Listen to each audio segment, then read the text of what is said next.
Newcastle yesterday.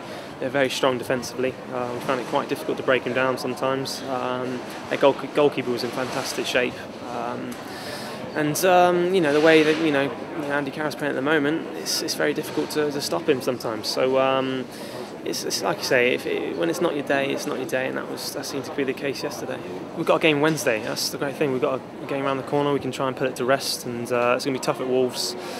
But if we get that win there, the game yesterday will be forgotten about.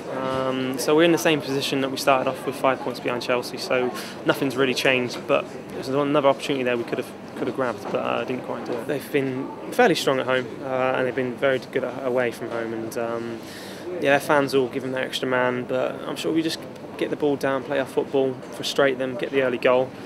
Hopefully it will be a good time for us. Yeah. It's a fantastic stadium. Pitch is massive, and people want to come and put players behind the ball and catch on the break. And when we don't get that early goal, it's sometimes very difficult for us to break teams down, and it gets fans might get a bit edgy now and then because they expect goals, which we should be giving them to them. But it is very difficult when people put 10 men behind the ball. But it's one of those things we can cope with. Hopefully it will start to be a fortress again. When we first moved to the Emirates, it was very difficult for teams to get results there. So I'm sure it will change, and like I said, we can put the games to bed when we next face someone at the Emirates. The Europe's totally different to the Premier League. The Premier League's so much quicker.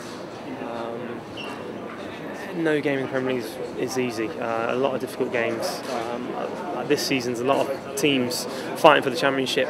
It's 5 or 6 teams, and so it's going to be very difficult for. I think a lot of teams this season will lose games. I think we've lost 3 or 4 already. So I think the winners of the league last year lost 7. So it's everyone's fighting to win the Championship, and we definitely want to be up there when it comes to the end of it.